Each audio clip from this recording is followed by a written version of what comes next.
Hello and welcome to the G5 Hive.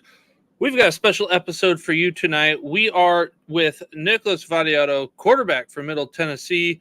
In 2021, he was voted to the CUSA All-Freshman team. He was named the Bahamas Bowl Offensive MVP. In 2023, he was named to the TSWA Offensive Player of the Week in November 21st and became the third different quarterback in MTSU history to record a 3,000-yard passing season. Now, 2024 is starting off bright. He was invited to the Manning Passing Academy, which we're recording this on the 25th. So by the time you're listening to this, he is probably there. That goes from the 27th to the 30th. So congratulations to you on that. Can you tell us how you became a camp counselor for this?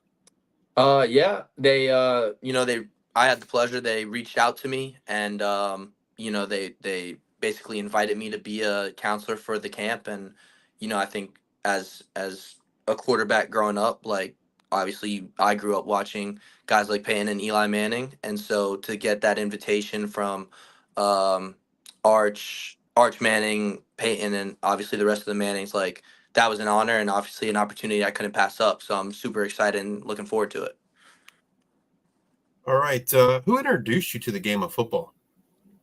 Really just I think growing up at a young age, like I started playing sports super young. I think baseball was my first sport. And I kind of tried a couple different things. I played baseball, played soccer, I played a little bit of lacrosse. And then I kind of I got into football. I think it was definitely just my dad, kind of getting who got me into it. I think, I would always like Sundays would always watch NFL with him growing up as a kid. We would sit there on the couch all Sunday afternoon and watch football. And yeah, I started playing when I was probably like 6 years old, and I really never looked back. So you committed to Middle Tennessee State in 2020. What was your recruitment like due to the COVID year? And then can you talk about what you had to do in order to play your senior year? Yeah. So when COVID happened, kind of flipped all of recruitment upside down. No unofficial visits, no official visits. It was all texts, phone calls, Zoom calls, FaceTimes. Um, like in a weird way, it got to a point where you're like, man, like another phone call, because you're just like it was like 5 6 phone calls a day from a ton of coaches. But obviously very very blessed to have been gone to go through that process. And I think to when you're only able to like talk to a coach, and there's only so much you can talk about, so you just kind of get to know that coach more and more. And I think it helped my recruitment process. um, I really got to know Coach Stock really well. And in the end, I think that's why I chose Middle Tennessee, was just my relationship that I created with him. And he was super honest, like a genuine person. And like even outside of football, like you just knew he was such a great guy. And I think when it came down to it, like I was picking a place where, I knew I was going to be in good hands when it came to the coaches and Coach Stock. And I thought he was super honest with me and gave me an opportunity to come to Middle Tennessee and, further my career in a really good way. And so that's kind of how that came to be. And then my senior year playing football was just a freaking roller coaster. My high school, I went to a private school, and they ended up canceling our season. And through some form and fashion, we were like my entire team, we were able to play under a prep school basically. And it was weird how it worked out, but nonetheless we were able to play. We actually ended up playing like a great schedule. We played at IMG on ESPN. We got to play St. Thomas Aquinas, like national powerhouse in high school football. So yeah, it ended up working out. It was definitely not ideal, but I think we had a great group of people and parents together that made it happen. And I'm like forever grateful for to be able to play like my senior year. I couldn't imagine what it would have been not playing. So Is there a particular quarterback that you like to model your game after? I wouldn't necessarily say model my game. I would say that in general, like growing up, obviously watched guys like Drew Brees and Aaron Rodgers. And in this day and age, you have just so many talented guys who are good at so many different things. Because you got like your Joe Burrows and then you got your Lamar Jacksons, and then obviously Mahomes and Josh Allen, who are just like two of the best to like just ever play quarterback, and like in this day. And so I think you could really like you. I think when I watch quarterbacks and I watch them play, like I try to take things from their game that I can apply to mine. Like obviously I'm not 6'5", 250 like Josh Allen. So like there's some things he does that I'm just not going to be able to do.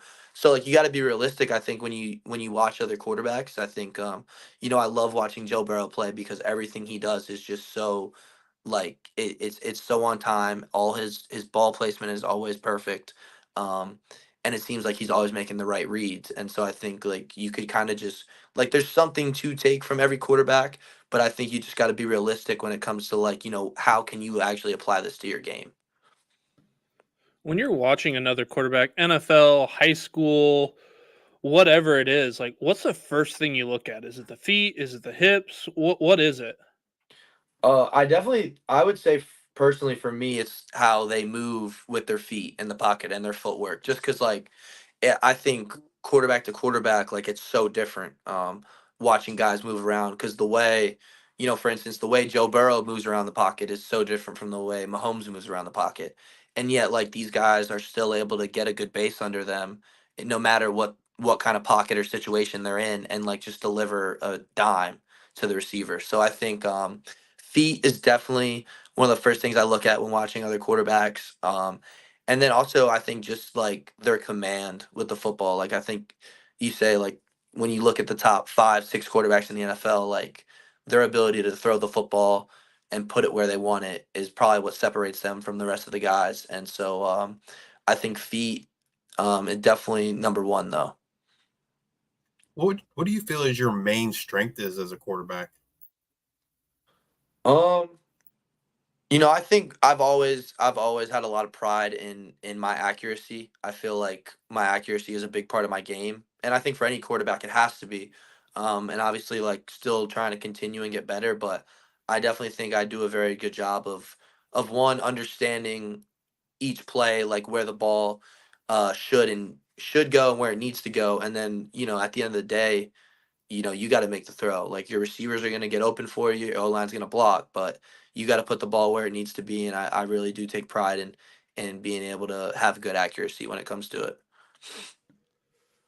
What's the area of your game that you want to work on most this off season? Um, I would just like it's kind of like a continuation into like what my strength is just like being able to understand. I don't think you could you can never understand like enough football. Like you're always learning because defenses are always changing. Um, and so like to understand defenses and be knowledgeable about like every single play throughout the game, like what is the defense trying to do on this play, understanding that and being able to process it within seconds, and then you could kind of make a decision of like, all right, they're doing this, so either the ball has to go here or something has to happen for us to like have a positive play. And so I think just my ability to recognize looks throughout a game or over the course of a season. And ultimately, that'll help you, or I should say myself, like protect the football as well as, because like turnovers are one of the most costly things that could happen to you as an offensive unit. So I think for myself, better understanding defensive looks, understanding where the ball needs to go, will also help us as an offense protect the ball, and that's big when it comes to winning ball games. So this offseason, you had a coaching change there at Middle Tennessee. Coach Stockstill is gone. You alluded to earlier he was a big reason why you chose Middle Tennessee.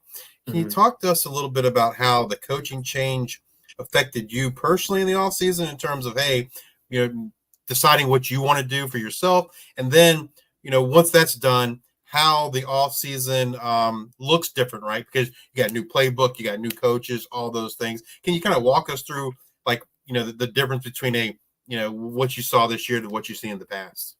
Yeah, I think first off, like Coach Stock is someone I'm always going to look up to, whether as a football coach or just like as a human being. Like he taught me so much about being a quarterback, being a football player, but also just being like a good person. And like for that, like I'll forever be grateful to him. And like I said, he gave me the opportunity to play college football, and that's something I've always wanted to do.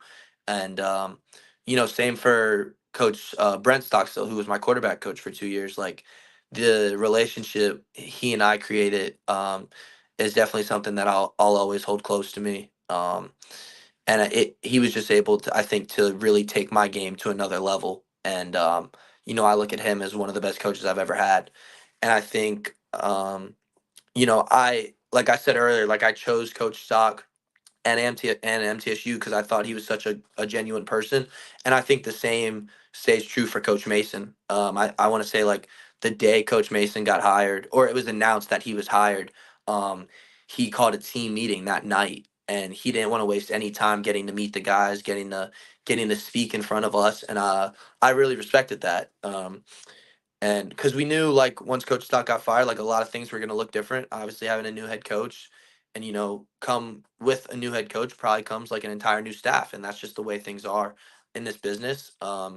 But I think just talking with my parents, talking with even Coach Brent Stockstill about like what would be best moving forward. Like I really trusted in Coach Mason. We started a great relationship back in December when he first got hired, and that's been just we've continued to do that up until this point. And so um, I was fully confident in what his plan was in moving forward in like the MTSU football program.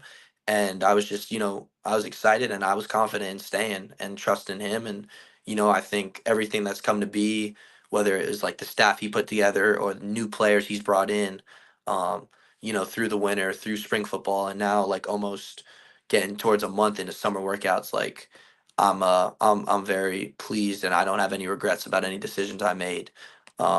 And Coach Mason's been great. Just really trying to get everyone on the same page about like where we're going and being very clear about what our goal is. And I think he's done a great job, and everyone is really behind him, and we're behind each other too when it comes to it.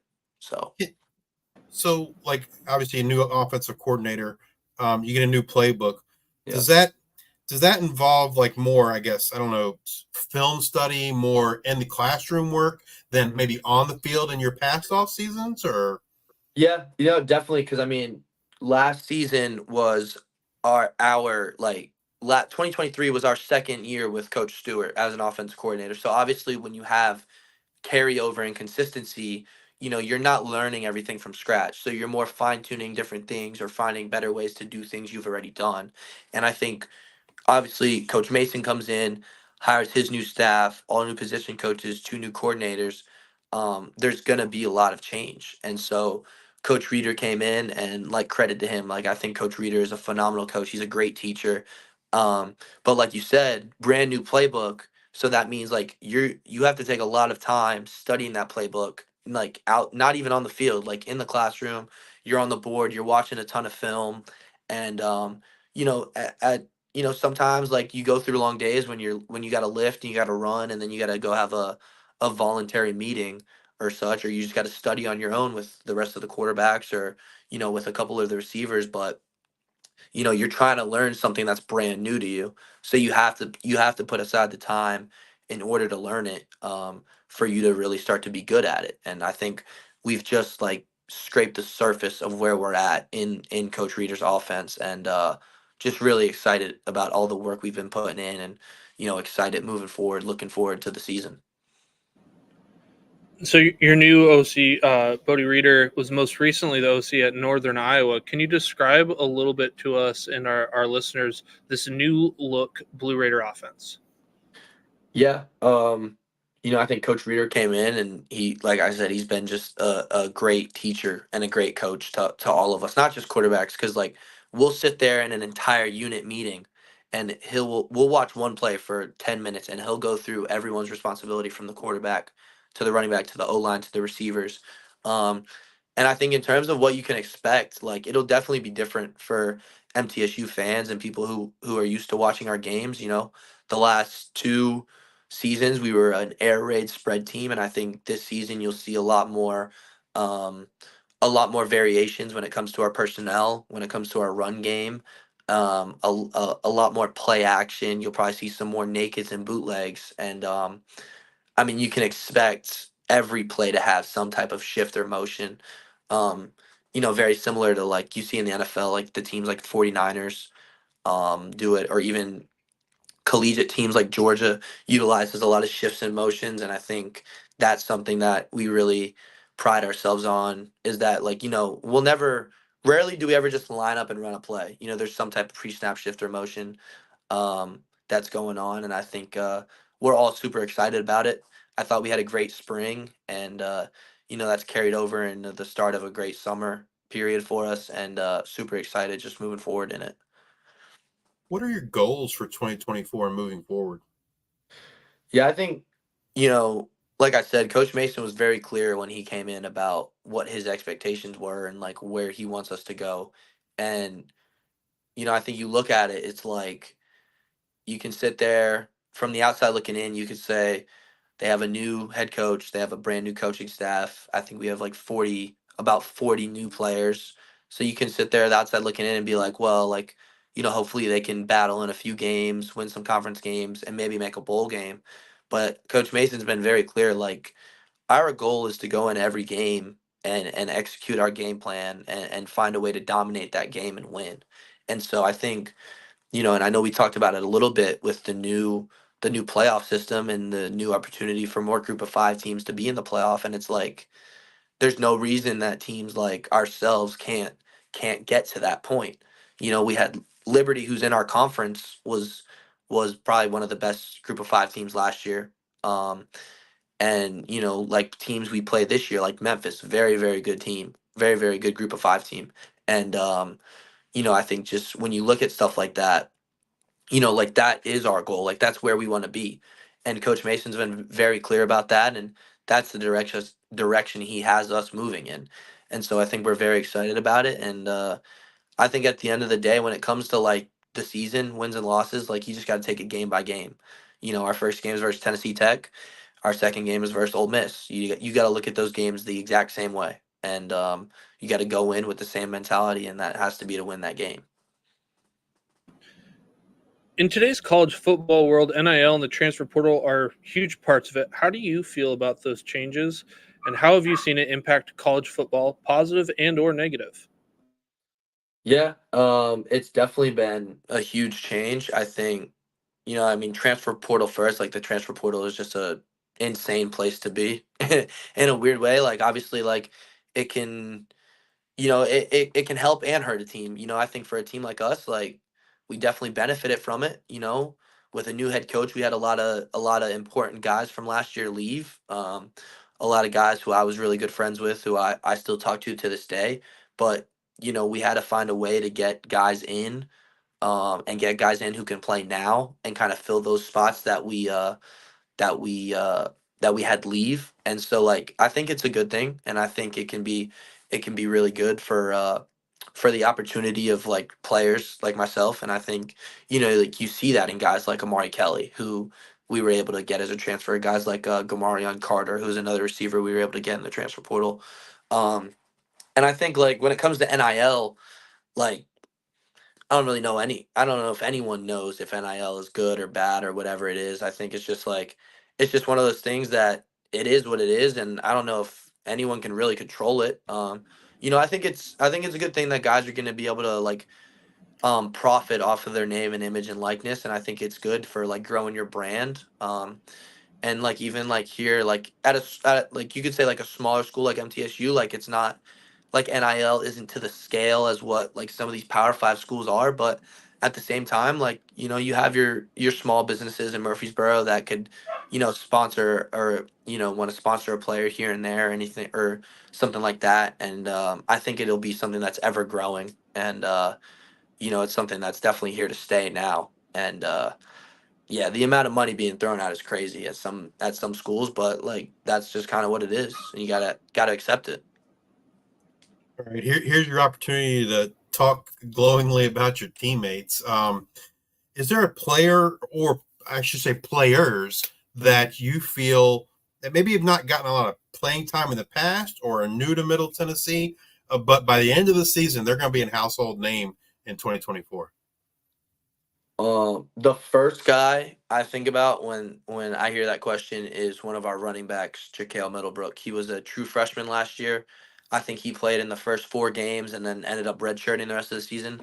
But that kid is just an all-around baller. Like, he does everything right on the field, off the field. He takes care of his body. He is one of the hardest workers in the weight room. Um, and for a young guy, he's so mature, and I think we like saw a lot of that last year, and like the little bits and pieces of games he played in last year. um I think like no matter who you were, coach, player, you knew like that kid was special. And really excited for him, and really excited for that entire running back room, to really just be able to just get on that field and show what they're all about. And I think when you look to the receiver side of it, I'm excited for all these guys. Like, whether it's Amari, Gamarion, another kid, Miles Butler, and Hayes Sutton, who we got, are 2 other receivers we also got through the transfer portal. And then guys who have been here, like Javante Sherman, who's waited his time.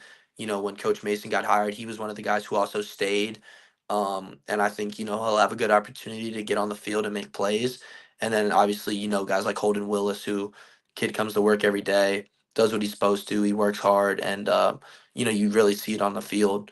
And I think when you look at our offense as a whole, like, we can only, like, that offensive line is what's going to set the tone for us this season. And they've had a great spring, a great offseason so far. And I'm really excited about guys like Mateo, who started to play at the end of last season and really took his opportunity. And another guy like Deshaun Bodiford, who is like a leader on that unit, just really starting to come into his own. And I'm excited because we had some pieces on that O line, whether graduate or transfer. And guys have stepped up, and I'm really excited about our entire offensive unit. If someone hasn't got a chance to see you play, what is one game you would recommend that they go watch? Probably not my first start ever, because I threw 5 picks versus Western Kentucky. But if they want to watch the first drive of that game, the first drive was good. I threw a touchdown to DJ Chisholm on a post, but they could stop there. Don't watch the rest of the game. But no, I'd probably one game. I'd say um I'd want them to probably watch our game versus Missouri last year. And I know we lost, but I thought, just as a team, like, we were coming off getting beat at Alabama week 1, and we put up a good fight versus Alabama in the first half, and then they kind of put it on us in the second half. And we had to go into Missouri week 2, another SEC opponent. Like, there's really no drop off. Like, those guys are just as talented as the guys at Alabama. And I think as a team we really put up a good fight. And towards the end of the game, I think it was 23-19. We had the ball with like 5 minutes left. We had an opportunity to go down the field and score, and we didn't. I thought our defense played one heck of a game. Because Missouri had some, or they still do have some, just absolute ballers on the offensive side of that ball. Um, and our defense played a great game. But I think, like, when I look back at last season, I thought Missouri was a really good game, for myself, as well, but like for the offense as a whole. And I think it just really showed like a lot of what we're about, and just like being tough and playing gritty football. If you could replay one game in your career, whether it be high school or college, what game would you pick and why? I think if it came to college, I would probably replay either the Bahamas Bowl, because I mean, being able to win a bowl game, I think, is one of the coolest experiences ever, especially doing it like in my first year playing. Um, the way that season kind of worked out and everything that happened, and then for us to go down and play a really, really good Toledo team that had a really, really good defense and find a way to win. Um, that was awesome. That was an awesome experience. And then I mean, high school, I would go back to any game and just be able to play with those guys again, honestly, just because, like, I think high school, like, you don't even like college football goes by fast, but high school, like you look back and it feels like no time went by, and like just to be able to play with those guys again would be really cool. Just because like I still keep in touch with all of them, and those are my guys, and now we're all at different places across the country playing college football, and um, yeah, but those guys are the best. Those are some of the best games that I can remember. What opposing defensive player or defense as a whole was the toughest for you to go against, and why? Oh, I think. I think as a unit, obviously playing against Alabama last year, like everything they do is just so sound. It's not even that they do anything. Um, and also I get where they were playing a week one MTSU team, so they're probably not going to do anything crazy anyway. But everything they do is just so fundamentally sound. Everyone, like, no one's busting coverages, making mistakes. And then same with that Missouri team, like that Missouri defense that we played week two was just as good. And I mean, they had their linebackers flew sideline to sideline, and they had some really good defensive backs. Um, I'm pretty sure they had one or two defensive backs drafted, same as Alabama did. But I think individual players, I guess guys in our conference, Sam Houston State's one of their linebackers. I want to say he was number one. Trevor Williams. Yeah, baller. I Yeah. mean, absolute baller. And people say he's probably undersized to be a linebacker, but I mean, it does not matter at all. That kid is he. Yeah, he's a great kid, a lot of heart. Yeah, great kid, lot of heart, absolute playmaker. He picked me off and took it back for a touchdown. But him, I think I want to say number 35 for Liberty. Their starting middle linebacker was also a very good player, like so smart and intelligent. Always, like, I feel like every time someone made a tackle, he was making that tackle. And I'd also say UTEP's one of UTEP's linebackers as well. Very very good. Is it Um, Tyrese Knight? I think so. Yeah, yeah, yeah. Yeah, he Just just got drafted by the Seahawks. yes, yep, him. Got to play him last year. He was very good. Um, I'm trying to think of like some defensive backs. I mean, playing against Caleb Downs, like that kid was legit. That kid was running sideline to sideline. His ability, I think, to like read a quarterback's eyes or shoulders, for that matter, is definitely second to none. And yeah, definitely played against a lot of great players on the defensive side. And I think my freshman year, when I played my first start versus Western, that defense was pretty good. And I mean, I probably have to say that because I threw 5 picks, but they they no, they flew around the ball. They had a D end or two and a linebacker that I remember standing out, and they had a really good defense that year, my freshman year.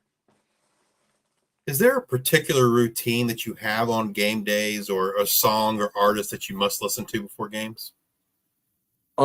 Not really. I don't listen to a ton of music. Like if I'm out on the field warming up, I won't really listen to music or have any earbuds in. Like I just like to listen to whatever the stadium has on and kind of like take in that environment. Um, the last 2 years before every game, I would long toss with another one of our quarterbacks, Kyle Lowe. Um, Unfortunately, I won't be able to do that this year. He ended up transferring to Georgia State, and he's going to do great things at Georgia State. That kid is he's a great kid, and two, he's a baller and can do. He has some of the best arm talent I've ever seen. But I don't know. I'll have to find someone long toss with now before the game. Um, but I'm sure we have 3 new quarterbacks, so I mean that won't be hard. And then we still have Stone is another one of our quarterbacks. He's been here, but we have true freshman Roman, and then 2 transfers, Luther and Xavier, who I'm sure someone will want to long toss with me. So I could still get that in before the games. What hobbies do you have outside of football? Recently, it's probably like a little recency bias, but I've just been super into pickleball. I mean, we will literally we'll play pickleball every day, in the afternoon. We have all our football stuff in the morning, get done, eat some lunch, maybe let rest for a little bit, and then it's like, all right, who's going to play pickleball? That's been big. That gets super competitive. and then golf as well. I think I'm actually going to play golf tomorrow with with the quarterbacks and our um with Coach Reeder, our offensive analyst, O line GA, and then the quarterbacks, and then also our kicker Zeke Rankin. We're going to play golf tomorrow, a little 2v2 or 2-man scramble. So got to lock in for that, and Nice. it's gonna get competitive because we all split into teams. Uh, Coach Coley said he split us up randomly. I just have to take his word for that. I think me and Luther are together, so we're gonna have to put some shots together and hopefully come out on top. What's your favorite meal? Pasta. I love pasta. I mean, it's just I could White eat sauce, pasta. red sauce, any kind of sauce? I mean, I'm not big on white sauce. Like I love red sauce. I love like a good vodka sauce. I love like white wine sauce, like with like some type of like linguine and seafood. Um, Big on that. I could eat pasta and then like bread and olive oil all day, every day. If you could sit down and have a conversation with any three people of your choosing, dead or alive, who would they be and why? Ooh. Um, it's the first time I've ever been asked this question. I feel like that's like the people. It's a good question for people to always answer. First time I've ever been asked, but three people. Um, Man, I'd probably go. I mean, I would go Josh Allen just because my dad's a Bills fan, and growing up, like I kind of became a Bills fan as well. And obviously, like in this day and age, he's one of the best quarterbacks to play the game of football right now. So I'll go Josh Allen. G5 Um, quarterback. yeah, G5 out. Yeah. yeah. Um, Josh Allen. Oof, this is hard. I'll go. Um, Ayrton Senna. He was like an old Formula One racing driver, and I'm super into Formula One. Love watching Formula One. Um, yeah, he raced back in the I want to say like 80s, early 90s maybe, and he was just I think like a lot of the things like he talked about being obviously like being a race car driver, but just being like an athlete. I think a lot of it applies like throughout all of sports. So I would like to I think get to meet him and talk to him. Um, and then one more, one more. Probably Denzel Washington, just because I love every single movie Denzel Washington's in, and I think he's a great man, and I would love to get to sit down with him and just hear what he has to say for a little bit. Are there any special talents that you have that you want to share with us, or maybe that a teammate has? Somebody a great singer or a good comedian, or Comedian. I mean, teammates. I mean, my entire team could make us laugh for like probably days on end. I mean, everyone thinks they're a comedian. I think in the locker room, to be fair, but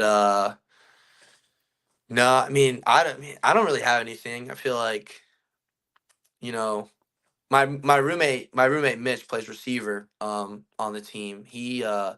He can freestyle. He'll freestyle at any time of the day. He doesn't need a beat, or he'll just put on some random beat, and he'll be able to freestyle until you tell him to stop. And so I think that's pretty impressive just cuz I can't do it. So um he'll be in his room for 2 hours just freestyling. Like he'll come out and be like, "What have you been doing?" He's like, "I've just been freestyling for 2 hours." And I'm like, "All right." But that's something he likes to do. So that could be his special talent, hidden talent. All right. If you had to tell an aspiring high school player what the hardest part of playing college football is, what would it be? Um, just that like everyone's good. I think like as you kind of get higher in levels of football, you start to realize that everyone is going to be just as talented as you are. And so like you have to work 10 times harder than you worked in high school, or 100 times harder than you worked growing up at being a little league player. Everyone and every team that you play against is going to have good players on that team. And it was kind of like I said, whether you're playing Tennessee Tech week 1, Ole Miss week 2, or you're playing FIU late in the season as a conference game, like all those teams have good players, and all all these guys play college football for a reason, and it's because they're good at what they do. And you can't take anyone lightly. You got to come ready to work every single day, especially on days you don't want to. And I think that's really important. Is like you got to understand like the days you get better is probably the days where you don't even feel like working out, whether it's lifting, running, doing the extra meeting time, getting extra throws in with the receivers. That stuff, when you start to do the extra stuff, like it starts to build on itself, and that's where I think you really start to see results in terms of getting better and making progress. Well, thank you again, Nick, for sharing your time and knowledge with us today. We greatly appreciate it. Yeah, I thank you guys a lot. Thank you for having me on. I had a great time doing this, and I appreciate you guys a lot. All right. If you're watching us on YouTube, please hit that like and subscribe button. And if you are listening to us in podcast form, please rate and review on Spotify or Apple Podcasts. Thank you all for your support. Until the next time, we are the G5 Hive.